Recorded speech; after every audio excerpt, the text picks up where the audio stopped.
Hey everybody, welcome back to my coverage of the PogChamps 3 tournament. This is the Rainn Wilson versus Logic match, and we are in Game 3, which is the Armageddon. If you missed Game 2, you can check it out in the info card up there. Come back and watch this video. Basically, what this means is we will definitely have a winner at the end of this game, and that is because if the game is a draw, then Black will be declared the winner. But to make it a little bit more fair for White, White will be given 5 minutes, and Black will only have 4 minutes. I know both the clocks say 5 minutes right now, but Black's clock will go down to 4 minutes after the first move. Rainn did have the higher accuracy in the first two games according to the chess.com accuracy calculator, so he did get to choose which color he wanted to play, and he chose white, so he will get that first move advantage and that extra minute on the clock, but he will have to win, so a draw won't cut it. And let's just see how these players do. Without further ado, let's look at this game. We have e4 and e5, knight f3, knight c6, and bishop b5 from Rainn, going for that Ruy Lopez that we've seen him play many times. We have bishop c4 from Logic, and now castles from Rainn. And here in the last game, or in the first game of this match, we saw Logic play a6 in this position, which was a mistake because of this bishop takes c6, and it drops this pawn on e5, as we've seen. So instead of a6, Logic plays d6, which is definitely a huge improvement, and the game continues from here. We have c3 and now bishop g4 from Logic, and this bishop g4 is actually a mistake from Logic because it allows this tactic from Rainn, which starts with d4, and the idea is you're gaining a tempo on this bishop here, and after the bishop moves, first Black can trade, for example, but after the bishop moves to b6, now you play d5, and you are attacking this knight, which cannot move because it's pinned. So here actually, before Logic plays bishop g4, you actually only have a few moves here as Black. You can play bishop d7, which breaks the pin on the knight. You can play a6, which attacks this bishop, or you can play bishop b6, which means if White plays d4, there will not be a tempo on this bishop here. And those are really your only couple good moves here as Black. But we have bishop g4 from Logic anyway, and will Rainn go for this d4 move? No, he does not. We have h3 instead. And here, as Logic, you do need to take this knight. You generally don't want to take this knight for no reason, but here there is definitely a very good reason, because if you simply back up to h4, you allow this d4 tactic once again. So will Logic take this knight or back up to h5? He does back up to h5, and this gave Rainn another chance at this d4 tactic. Will he go for it this time? No, he does not. He plays g4 instead, and after bishop g6, we have rook e1, now defending this pawn. Once again, Rainn had this d4 tactic he could have gone for, but he played rook e1 instead. We have knight f6 from Logic, and once again, Rainn has this d4 tactic. However, this time it's actually not as strong because of this pressure on e4 here. So for example, if Rainn played d4 here, then we could have something like bishop b6, and after d5, first Black could play a6 attacking this bishop, so you don't want to take the knight right away. First you back up, bishop a4, but now Black takes this pawn on e4, and he is threatening a fork with the bishop on f2, so you don't want that to happen. You have to save that with bishop e3, and this allows Black to trade after bishop takes e3 and rook takes e3. But now that there's no bishop on b6, Black can play this move b5, breaking the pin and also gaining a tempo on your bishop. So it looks like Black will save everything here, but White has this move bishop c2, now attacking this knight, which is attacked twice, so Black still has two hanging pieces and White will still win material.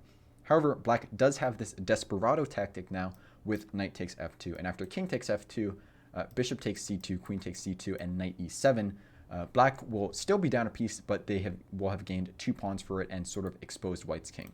So, in conclusion, this d4 tactic is still available. However, it's just not as strong as it was a couple moves ago, because now this knight is pressuring this e4 square. So we have d3 from Rainn and a6 now from Logic, attacking this bishop, and this d4 tactic will no longer be available. We have bishop takes c6 check, just doubling Black's pawns here. Bishop takes c6 check or bishop h4, both playable moves here. We have b takes c6 from Logic and bishop g5 from Rainn. Here we have h6 from Logic, and here Rainn plays bishop e3, and here you really got to play bishop h4. when you bring your bishop to g5 here, you're basically saying if you play h6, I'm going to back up my bishop to h4, because if you don't, then you're basically giving black this h6 move for free. You're giving black a free tempo. So when Rainn brings his bishop back to e3, it's kind of like, well, why didn't you just develop your bishop to e3 in the first place? But anyway, now we have this position, and now with this bishop on e3, white is actually threatening a huge positional tactic here with bishop takes c5, and this will give black triple isolated pawns. So black better do something about this with something like bishop takes e3 or bishop b6. So will we see either of these moves from logic? In fact, we don't. Logic simply castles, and this does allow Rainn to do this positional tactic with bishop takes c5, which he goes for, and after d takes c5, black now has triple isolated pawns, and yeah, this is just never going to be a good thing. If you ever have triple isolated pawns, there's almost a guarantee you're going to lose at least one of them later in the game, probably two of them, and maybe even all three of them. So yeah, don't give yourself triple isolated pawns. Don't allow that to happen unless it's for a really good reason, like you're winning a lot of material. Anyway, we have knight takes e5 now. This was the other reason why you had to do something about this bishop takes c5, because this d pawn was overworked. So when it recaptures the bishop, you simply lose the pawn on e5 outright. And now we have queen d6, and this actually immediately runs into a tactic after knight takes g6, f takes g6. This is a clearance tactic, and now we have e5 from Rainn. This would be a fork on the queen and the knight. So Rainn does have this tactic available to him. Will he go for it? He does not. Instead, he plays f4, which is probably the next best move if you don't go for this tactic. Just solidifying your knight there and defending your knight. One thing you got to be aware of, though, is you are definitely exposing your king a lot here. So you just got to make sure you keep that king safe. You don't move all of your pieces away from your king, because you've advanced all of your pawns in front of your king. So things could get bad for you really quickly. We have h5 from logic, just trying to tear open Rainn's king side and try to gain some counterplay by attacking this king. We have knight a3 from Rainn, and this is a really good move, just looking to bring this knight to c4, gain a tempo on the queen, support the knight, and also this c4 square is an outpost since it cannot be attacked by any pawn because of these triple isolated pawns. We have rook a to e8 by logic, and this is sort of the same mistake logic made in one of his previous games, where he brought the a rook to the e file when he could have brought the f rook to the e file. I think it was logic anyway. Maybe it was a different competitor, but yeah, I mean, if you're gonna bring a rook to the e file, you should at least make it the f rook. Then the a rook can come to the d file, and also this f rook is not really doing anything. Right now, it's only providing support for this f pawn, which is defended definitely enough times for now. And white can even this f rook is just not doing anything, is what I'm trying to say. Anyway, we have knight a to c4 from Rainn. He continues that plan, and queen to e6 from logic. Here you needed to play queen to d8, because you'll see here in a sec, queen e6 runs into this immediate tactic, f5 fork, which Rainn does see. He goes ahead and plays, and of course this is a pawn fork. So logic is going to lose a piece here. He tries to get as much material as he can for it. He plays bishop takes f5, and after g takes f5, now you're actually going to lose another pawn here because your queen defends your c6 pawn, and your queen is attacked and cannot stay connected to this c6 pawn. So after queen e7, we have knight takes c6, hitting the queen again, queen back to d7, and knight back to d5, hitting the queen again, queen to e7, and now we have d4 from Rainn.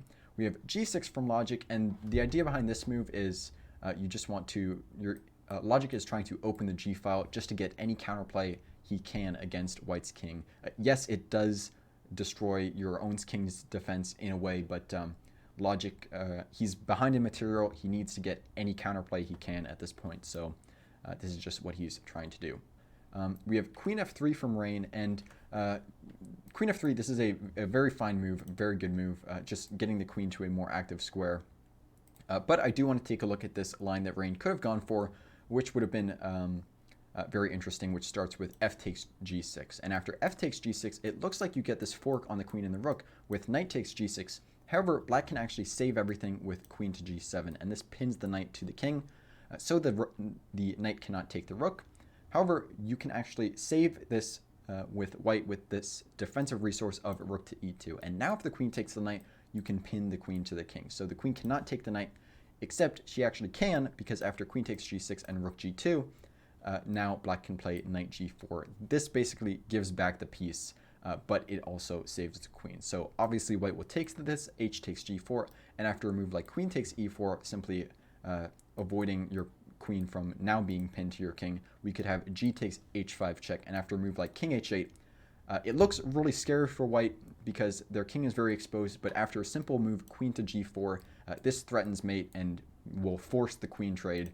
So after queen takes g4 and rook takes g4, this will just be a totally winning endgame for white. So this is a line that Rainn could have gone for, and this would have been totally winning. White would have been up 2 pawns and a piece. So the fact that white has no king safety left is not as big of a concern as it was, since black only has 2 rooks left. So white should be able to hold here. But yeah, that was just a very interesting line that I wanted to share with you guys. But in the game, we have queen to f3 and king to h8 now from logic, just getting his king off the g-file to bring his rooks there. We have rook a d1 from Rainn, and now rook g8 from logic. Knight e3, and this does allow this g takes f5 discovered check, so I think a better move here would have been simply king to h1. However, we have knight to e3 and g takes f5, which is a discovered check.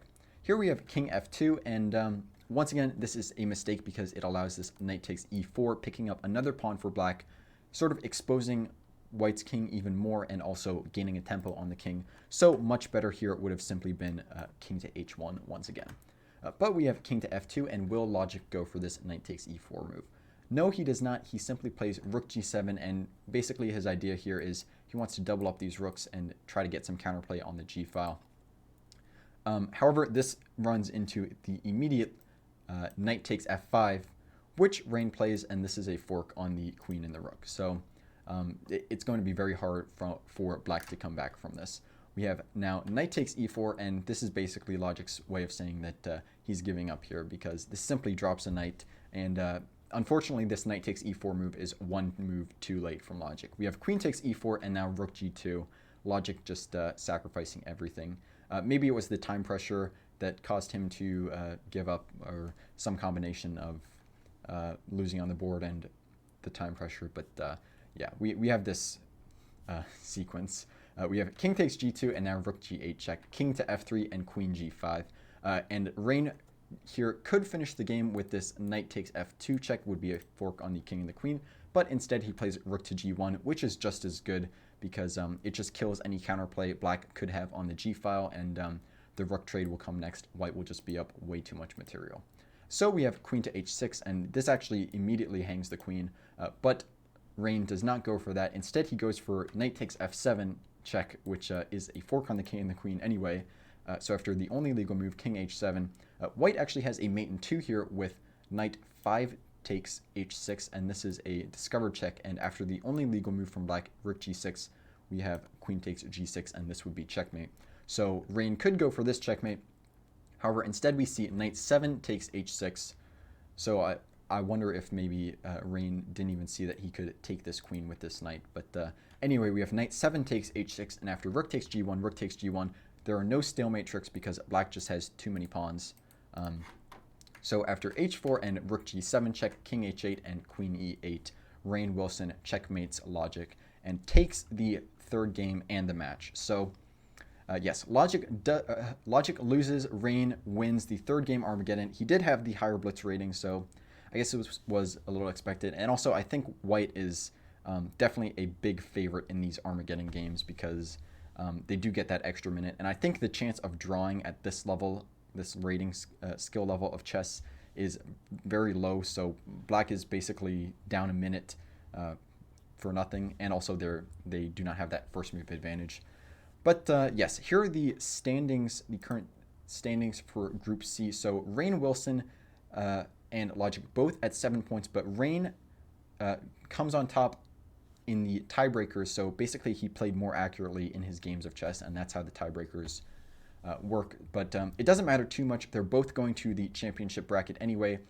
This first versus second place, it just sort of determines the seeding. And Michelle Khare versus Tubbo, that match is happening tomorrow or the next day, so I will be covering that when it happens. But both of them will be going to the consolation bracket no matter the outcome of that. That will, once again, just determine the seeding. And yeah, I don't think I have anything else to say. So yeah, congrats to Rainn and Logic.